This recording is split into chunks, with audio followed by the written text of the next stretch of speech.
De falar para vocês sobre a bondade de Deus, sobre o quanto Deus é bom, sobre essa bondade que é revelada nos momentos de fragilidade humana, sobre uma bondade de Deus que ela fica ainda mais evidente, mais aparente nos nossos dias de maior dificuldade. Eu quero falar sobre uma bondade de Deus que ela fica tão clara quando nós estamos nos momentos mais difíceis da nossa vida. E aqui nós vemos através da vida de Elias, que era um homem, que era profeta do Senhor, que era um homem, que era instrumento do Senhor, que era um homem que viu Deus realizar grandes coisas. Elias era um homem que ele estava em contato íntimo com Deus. Nós vemos que Elias, ele viu um morto ressuscitar. Nós vimos Elias, ele presenciou grandes milagres da parte de Deus. O morto ressuscitou. Quando ele orou pedindo prova do Senhor, para que Deus provasse que ele era o Deus de Israel, Deus mandou fogo do céu através da palavra de Elias. Elias viu parar a chuva por um longo tempo. E depois também Elias viu Deus mandar chuva. Então nós vemos que Elias era um homem de Deus, era um profeta do Senhor, que tinha ali intimidade, tinha relacionamento com o Senhor. E a palavra fala que Elias foi parar numa caverna. A palavra fala que Elias, mesmo sendo um homem de Deus, ele foi parar numa caverna. E às vezes no nosso pensamento a gente pode achar que Elias foi parar na caverna porque ele estava vivendo momentos difíceis. Talvez ele estava passando por processos, por dificuldades. E aí ele não aguentou e foi parar numa caverna. Mas eu quero te dizer que Elias, ele estava no auge da vida dele. Elias não estava vivendo um momento difícil na vida dele. Ele não estava vindo de constantes provas, porque a gente imagina que para uma pessoa parar numa caverna, talvez ela não foi aguentando e parou numa caverna. Mas não, Elias, ele estava no auge do ministério dele. Elias estava bem com Deus. Elias orava e Deus respondia. Elias fazia a prova do Senhor no meio daquele povo incrédulo, e o Senhor mandou fogo dos céus. Então nós vemos que Elias estava no auge da vida ministerial dele. Aparentemente estava tudo bem. Imagina que Elias orava e as coisas aconteciam, e Deus manifestava a glória dele. E ainda assim Elias foi parar numa caverna. E a palavra disse que Elias, ele tinha reunido ali, um povo que era incrédulo, um povo que acreditava em Baal. E a palavra fala que Acabe fez Jezabel, que era a rainha, que era uma rainha muito perversa, fez saber tudo o que ele tinha feito. Ela teve conhecimento do que Deus tinha feito através da vida de Elias, mas ela ainda assim resolveu ameaçar e falar que mataria Elias. Então Elias estava sendo ameaçado ali de morte. E aí aos nossos olhos a gente pode pensar: nossa, mas ele viu tudo isso da parte do Senhor? Ele vivenciou todos esses milagres da parte do Senhor? E aí quando ele simplesmente é ameaçado de morte, ele simplesmente sente uma tristeza profunda, sente um medo. Aos nossos olhos não é estranho alguém que já viu tantas coisas que Deus fez, uma simples ameaça, ele querer correr, querer fugir, querer se esconder. E a palavra fala que Elias, ele caminhou e ele se sentou debaixo de um zimbro. O zimbro era um arbusto, um tipo de árvore. E ali naquela árvore ele pediu a morte. Elias disse que queria a morte. Só que no verso seguinte, esse mesmo Elias que pediu para o Senhor a morte, na verdade nós vemos que ele estava querendo fugir da morte que a rainha tinha proposto, mas ao mesmo tempo ele pediu para Deus a morte. E aí eu achei muito contraditório. Eu falei: Senhor, como que ao mesmo tempo que ele fugiu de uma rainha que estava ameaçando ele de morte, ele se esconde debaixo de uma árvore e pede para o Senhor a morte. Ali eu vejo, na verdade, que Elias estava com a alma amargurada. Ali eu vejo que a alma de Elias estava tão machucada, tão ferida, tão doída, que ele pediu a morte. E quantas vezes, né? A gente não se sente abatido, não se sente fraco, não se sente desanimado. E a palavra fala que ele pediu a morte. Ele olhou e falou: Senhor, eu preferia morrer. Eu queria morrer, a minha alma não aguenta mais. Nós vemos ali Elias, então, que na verdade, ele foi tomado por um sentimento talvez de frustração. Eu fiquei pensando, lendo, e falei: Elias pregou para aquele povo que não acreditava. Elias pregou em nome do Senhor. Elias viu a manifestação da glória do Senhor, e ainda assim a rainha não havia sentido o seu coração ser quebrantado. O coração dela ainda estava muito endurecido. E talvez Elias sentiu um sentimento de frustração. E quantas vezes eu e você não nos sentimos frustrados? Talvez quantas vezes você não sentiu que frustrou, que você foi frustrado como mãe? Quantas vezes talvez você acha que não falhou na missão como mãe?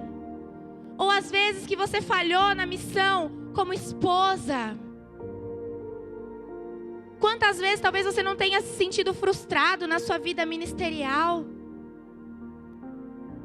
Quantas vezes talvez você não se sentiu frustrado em qualquer área da sua vida? Às vezes no seu ministério, às vezes na educação dos seus filhos. Por mais que você tenha feito tudo. O profeta Elias, ele tinha feito de tudo. Ele havia pregado, ele havia provado que Deus realmente era Deus. E ainda assim o coração da rainha estava endurecido, não havia se quebrantado. Talvez ele criou uma expectativa de que agora sim, agora que Deus mandou fogo do céu, aquele povo vai acreditar verdadeiramente em Deus. E aquele povo continuou sem tomar uma decisão, sem acreditar verdadeiramente no Senhor. E a rainha ainda tentou perseguir e ameaçar Elias. Então talvez ele sentiu uma sensação de frustração, de ter tentado, de ter feito a parte dele, de ter dado o melhor dele, e ainda assim não deu certo. Ainda assim eles não criam em Deus. Ainda assim estavam tentando perseguir Elias. E a palavra fala que um anjo tocou em Elias e disse: levanta-te e come. A palavra fala que ele deitou debaixo de um zimbro, e eis que então um anjo o tocou. Ele disse: levanta-te e come. E no verso seguinte diz: e eis que na sua cabeceira estava um pão cozido sobre as brasas e uma botija de água. E comeu e bebeu e tornou-se a deitar. Eu quero te dizer algo nessa noite. Que Elias, por mais que ele estivesse se sentindo talvez triste, abatido, perdendo a morte para o Senhor ainda assim enviou um anjo para falar com Elias. O Senhor enviou um anjo, e esse anjo tinha alimento para Elias. Esse anjo tinha alimento para Elias, e era um alimento do Senhor. Eu quero te dizer que nos dias tristes, nos dias de desespero, no dia que você se sentir frustrado, o Senhor, Ele tem alimento para você. O Senhor tem alimento para a sua vida. E a palavra fala que Ele tinha pão e água, e não era qualquer pão, porque a palavra fala que estava ali um pão cozido sobre as brasas. Eu acho tão lindo o agir de Deus, porque Ele sabe tanto as nossas limitações. Ele sabia tanto até onde Elias podia chegar, que Elias não precisou ter trabalho algum. O pão já estava cozido e a água estava lá. Mas a ordenança do Senhor era: levanta-te e come. Eu quero te dizer que nos momentos de maior dor da sua vida, no maior momento de frustração da sua vida, que talvez você ache que nada está dando certo, eu quero te dizer que o Senhor tem alimento para você. Só que a ordenança é: levanta-te e come. O Senhor só está dizendo assim: ei, eu tenho alimento, eu forneço alimento, eu já tenho pão, e o pão ele é sob medida, porque alguém que está deitado debaixo de um zimbro, dormindo, sem força, queridos, não era qualquer pão. Elias não tinha que se levantar para preparar o pão já estava cozido. A ordenança era do Senhor, era só: levanta, filho, e come. E nos dias difíceis, o Senhor vai falar para ti: ei, levanta que eu tenho alimento. A sua parte é levantar e comer, porque o pão já está cozido. Nos dias difíceis, eu quero te dizer que a bondade de Deus é a primeira bondade que eu vejo revelada de Deus. É que no dia que Elias, mesmo sendo homem de Deus e estando se sentindo frustrado, com medo, triste, abatido, pedindo a morte, o Senhor tinha alimento para ele. E o Senhor tem alimento para você. O Senhor tem alimento para você, e não é qualquer alimento. Aqui o alimento era pão, e a palavra fala que ele tornou ainda assim a deitar. E o anjo falou: ei, Elias, levanta e come, porque comprido, porque longo será o teu caminho. O Senhor está falando: você precisa se levantar e se alimentar, porque o seu caminho ainda é muito longo, porque eu tenho muitas promessas para cumprir na sua vida, eu tenho muitas coisas para fazer na sua vida. Então, se você está se sentindo desanimado, levanta e come, porque o pão do Senhor é um pão que fez Elias caminhar por 40 dias. Não era qualquer pão, era um pão sobrenatural, era um pão do céu. Não tem alimento que te faça andar, que te faça aguentar por 40 dias. E esse alimento, querido, é a palavra. Esse alimento é a palavra de Deus. Eu quero te dizer que não são milagres, queridos, que vão nos colocar de pé. Não são milagres que vão te manter de pé. Aqui nós vemos Elias como alguém que viveu, que vivenciou, que olhou grandes milagres da parte do Senhor. Elias viu coisas lindas da parte de Deus. Mas quando ele resolveu deitar debaixo daquele zimbro, deitar debaixo daquela árvore, ele não falou: eu vou levantar porque eu lembro do milagre que Deus fez. Eu vou me levantar agora porque eu lembro que Deus mandou fogo do céu. Eu não vou me levantar agora porque eu lembro que Deus ressuscitou um morto na minha frente. O que Elias fez foi levantar por causa da força daquele alimento. E eu quero te dizer que não são os milagres que vão nos colocar de pé. Nos dias difíceis, queridos, o que vai te manter de pé é a palavra do Senhor. Nos dias difíceis, o que vai te colocar de pé é a palavra de Deus, é essa Bíblia, é a presença do Senhor. É isso que coloca eu e você de pé.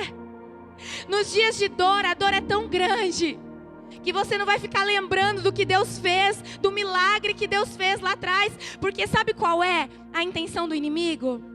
É fazer justamente você apagar, você ofuscar dos seus olhos, da tua visão, tudo que Deus já fez de bom na sua vida. Nos dias de dor, parece que o inimigo quer esconder tantas coisas boas que Deus fez na nossa vida, que Deus fez na sua vida. Então, nos dias de dor, nos dias que você se sentir decepcionado, triste, abatido, sozinho, o que vai te manter de pé é o alimento. O que vai te manter de pé é a palavra de Deus. O que vai te sustentar é a palavra, é a presença, porque Jesus, Ele é o firme fundamento, Ele é a nossa rocha inabalável.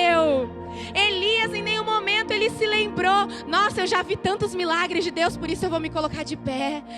Nossa, eu já vi Deus ressuscitar alguém, por isso que agora eu vou levantar. Não, Elias levantou porque ele era servo do Senhor, e dentro do coração dele havia um firme fundamento, que era a palavra de Deus.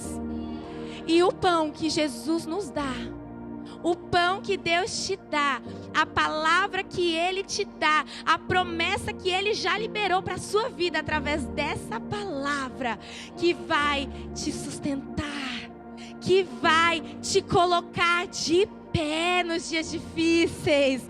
É essa palavra. É essa palavra. E aqui diz que o anjo tocou e falou: ei, levanta e come. Então eu quero te lembrar que nos dias de desânimo, a presença de Deus continua lá. Nos dias de desânimo, por mais que você esteja lá quietinho, debaixo da árvore, o Senhor continua lá. A presença dEle continua lá. Eu quero te lembrar que nos dias difíceis, Ele continua tendo alimento para você. Ele continua te dando pão. E lembre-se que não é qualquer pão. É um pão que vai te colocar de pé. É um pão que vai te fazer caminhar. É um pão que vai te fazer andar. E o Senhor vai ficar te lembrando: ei, filho, levanta que o seu caminho é longo. Levanta que você ainda tem que caminhar muito. Levanta porque eu tenho muitas promessas ainda para você. Não acabou, não acabou. Levanta. Aleluia. E eu quero dizer algo para os irmãos, que essa palavra, como toda palavra de Deus, que sai da boca de Deus, ela é verdadeira nas nossas vidas. E você precisa estar alicerçado verdadeiramente nessa palavra. Porque vai chegar o dia ruim, vai chegar o dia mau, vai chegar o dia que você vai querer se esconder, que você vai querer procurar uma caverna e você vai sentir medo e você não vai querer sair de lá. Vai chegar esse dia. Mas se você estiver fundamentado em Jesus Cristo, se você estiver fundamentado nessa palavra, Ele vai fornecer alimento e vai te colocar de pé. Ele vai te dar o alimento. Você vai ser nutrido. Você vai se lembrar todos os dias que a palavra que Ele tem para você te dá vida. E eu quero te dizer que esse ano, para quem não sabe, eu sofri um aborto em abril desse ano. E eu perdi um bebê. E para mim a sensação que eu tive naquele momento foi uma sensação de frustração. Uma sensação de rejeição, uma sensação de abandono. Quando a gente sofre abandono das pessoas, ok. Mas quando a gente sente um abandono, uma rejeição que parece que vem de Deus, a dor é muito grande, porque na minha mente eu me senti frustrada como mulher, porque eu tinha feito tudo que dependia de mim. Eu fiz a minha parte. Para alguns talvez não era nada, mas para mim que, casei, fiz tudo certinho, sabe, como manda o protocolo, como Deus, sabe, queria e sonhou para mim. E a gente planeja, a gente sonha, a gente é ser humano. E quando eu soube que eu estava grávida, eu sonhei com aquilo. Eu sonhei com aquilo, a gente planejou. A gente já via tudo, a gente chamava, a gente falava, mesmo que ainda estava no começo. E aí, de repente, quando nós fomos fazer a ultrassom, o coração do bebê já não estava mais batendo. E esse aborto foi em abril, e nós tivemos que ir para o hospital, eu tive que ir para o pronto-socorro, lá em Santos. E eu não estava tendo um aborto assim simples, que a pessoa às vezes tem em casa e vai, não, eu senti muita contração, muita dor. E as médicas falavam: olha, você está tendo a contração como se fosse de um parto normal. E eu gritava de dor, gritava. E estava lá eu e o Matias sozinho. E nós gritávamos, e foi momentos assim que eu clamava o sangue de Jesus. Eu falava: Senhor, eu sei que eu não estou sozinha. E era uma mistura de dor física com dor emocional. E foi um momento que parecia que a mão humana não tinha como alcançar a minha dor. Era um momento que a ajuda humana, eu tive ajuda, eu recebi amor, recebi carinho das pessoas. Mas era uma dor tão grande na alma que a mão humana, a mão de homens, não tinham poder ali para alcançar. E aí nós voltamos do hospital, saímos de lá. E eu chorava muito. E o Matias veio no carro e ele falou assim: amor, nós vamos chegar aí no próximo culto, nós vamos adorar, né? E eu chorando. Aí ele: amor, nós vamos adorar, né? E eu falei, nós vamos adorar, porque nós adoramos a Deus sempre, no ano inteiro, em todas as fases das nossas vidas. E eu falei, que louvor que nós vamos louvar. E foi esse louvor que Deus colocou no nosso coração. Minha fé está em Cristo, minha âncora do mar, meu firme fundamento, jamais me deixará. Minha fé está em Cristo, minha âncora do mar, meu firme fundamento, jamais me deixará.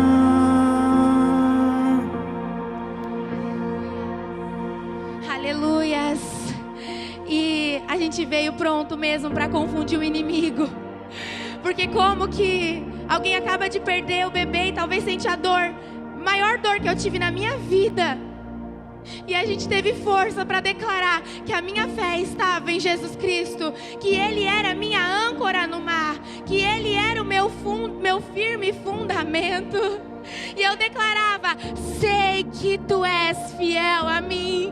E eu subia neste altar e eu falava, sei que Tu és fiel a mim.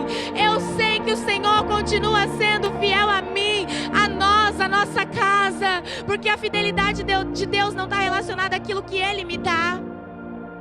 E se a gente se prende em milagres, vai ter um dia talvez que Deus não queira te dar esse milagre. Mas se você estiver fundamentado em Jesus Cristo, se Ele for o seu alimento, você permanece de pé.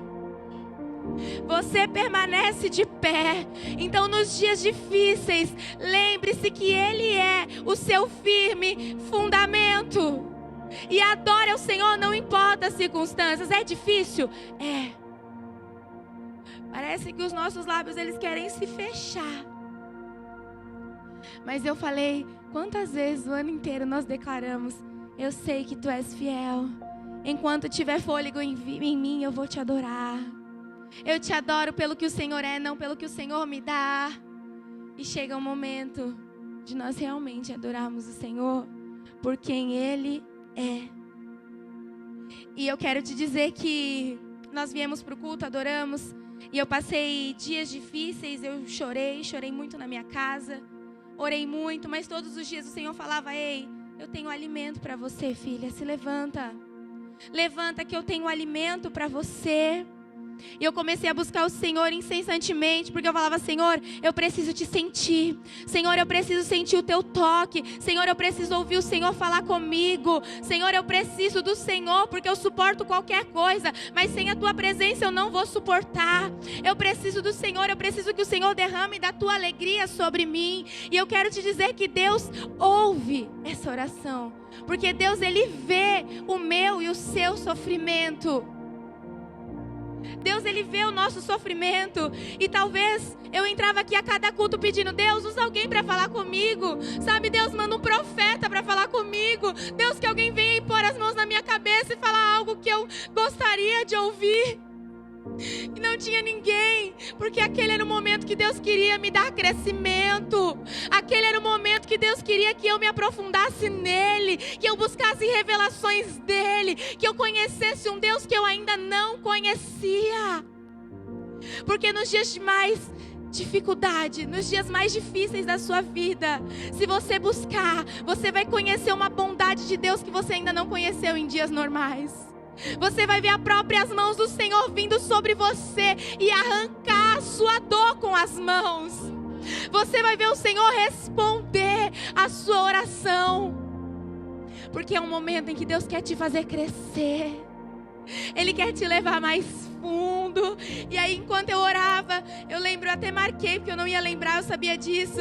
Mas no dia 3 de maio, quando eu abri a palavra, o Senhor falou comigo em Isaías 43, no verso 10, que fala assim: ei, vocês são minhas testemunhas, meu servo a quem eu escolhi, para que saibam e creiam em mim e entendais que eu sou Deus. Então no dia 3 de maio o Senhor falou assim: ei, eu estou te escolhendo para ser minha testemunha. Testemunha, alguém que é testemunha lá num crime, na delegacia, ela vai para quê? para falar daquilo que ela viu.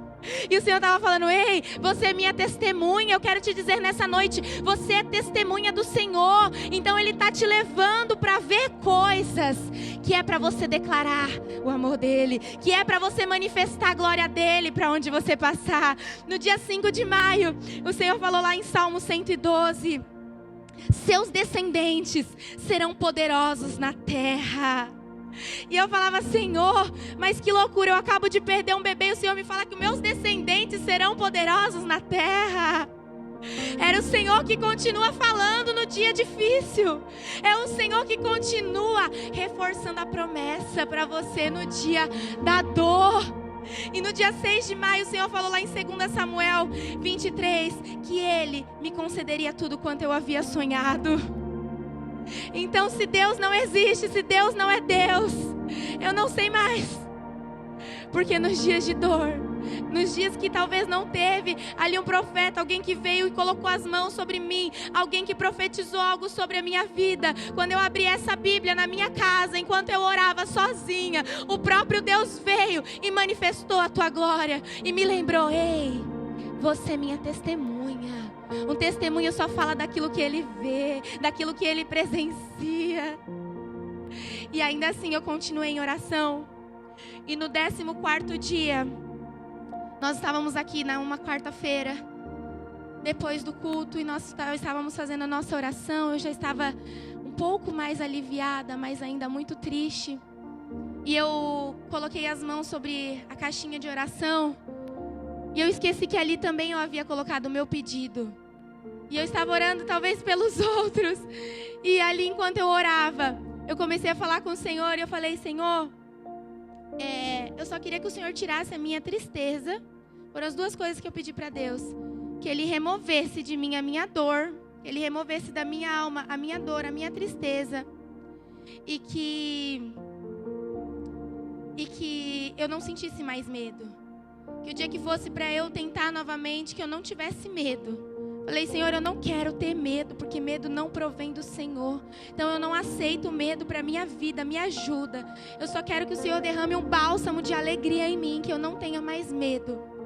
E ali enquanto eu orava, o Senhor começou a me visitar, o Espírito Santo começou a me visitar ali.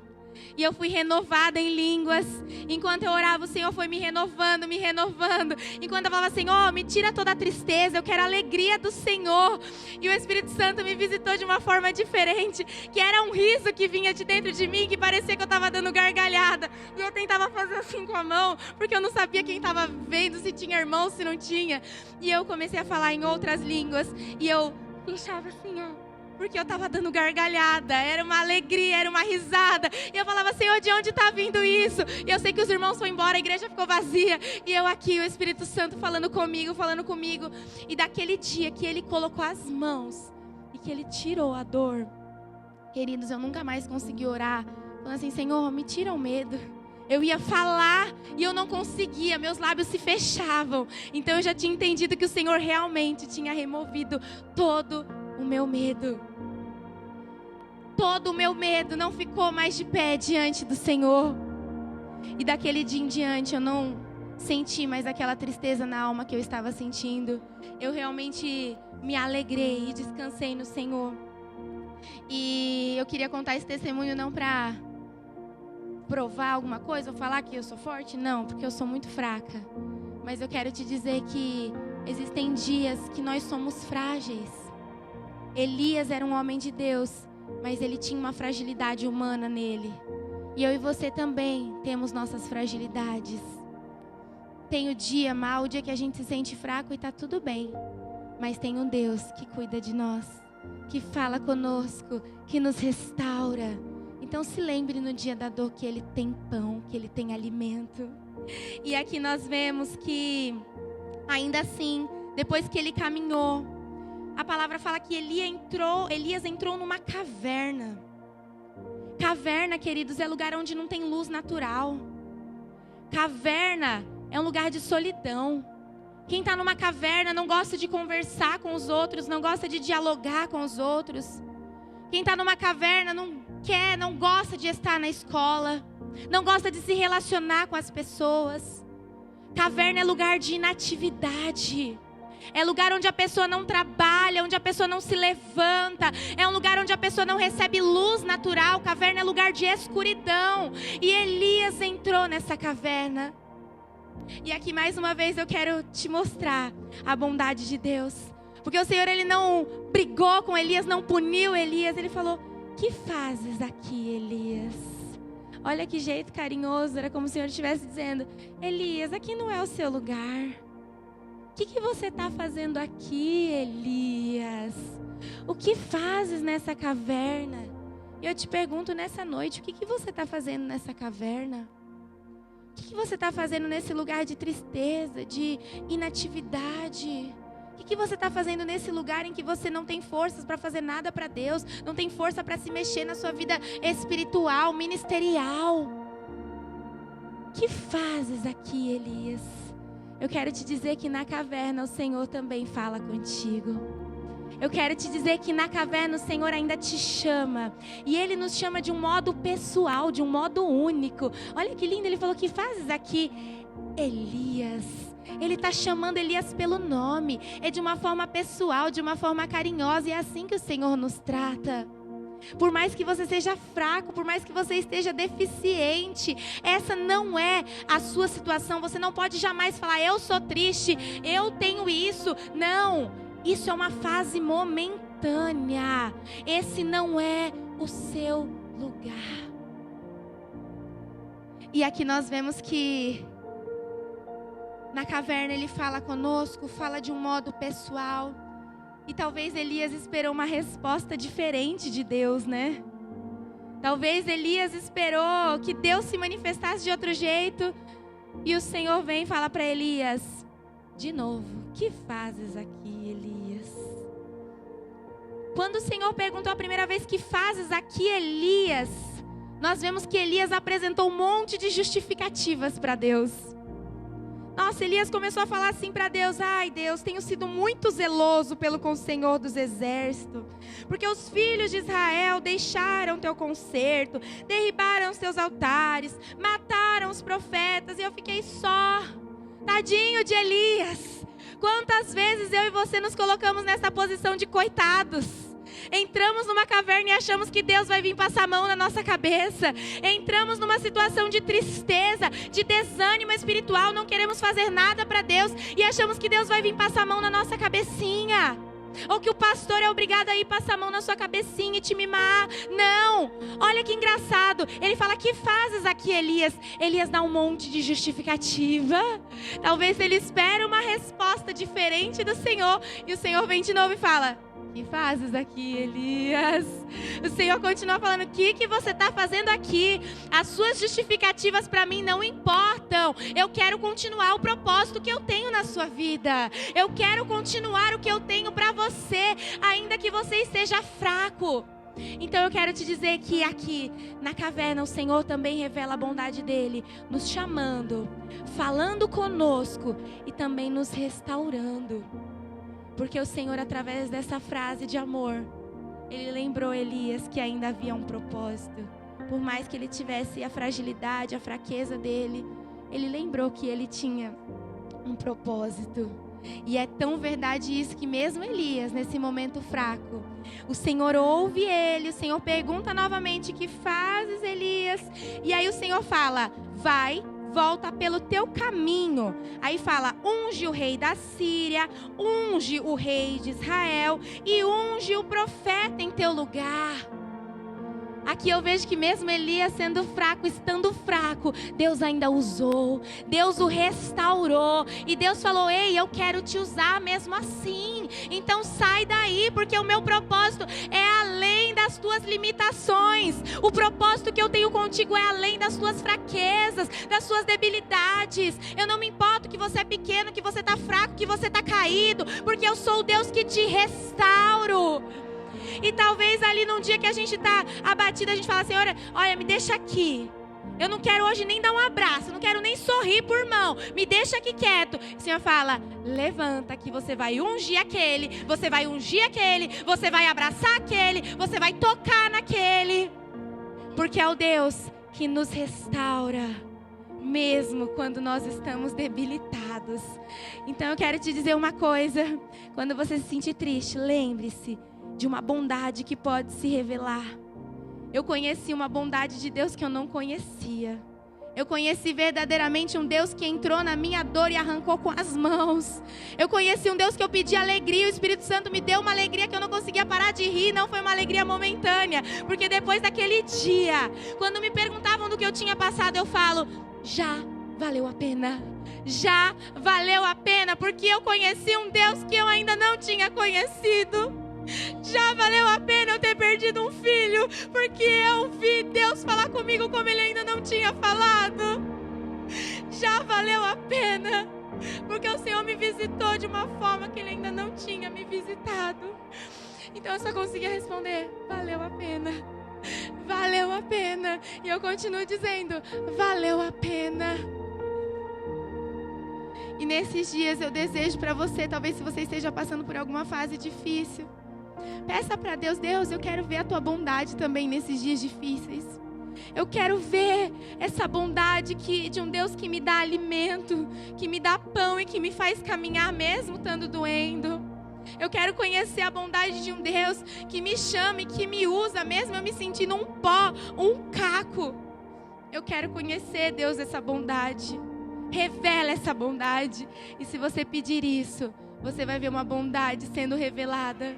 E hoje, sempre que eu oro, eu lembro: nossa Deus, o que o Senhor fez comigo? Que coisa boa. Obrigada, obrigada Jesus, obrigada Jesus. Nesse momento eu gostaria que você que sente no seu coração de vir aqui à frente, ou você que nesse momento quer orar no seu lugarzinho mesmo, que às vezes você não quer que ninguém ouça a sua oração, fique à vontade.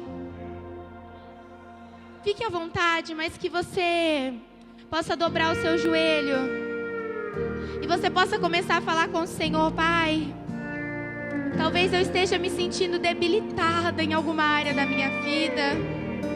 Talvez eu esteja me sentindo frustrada em alguma parte da minha vida. Mas eu quero, Senhor, sentir a tua bondade. Aleluia. Aleluia.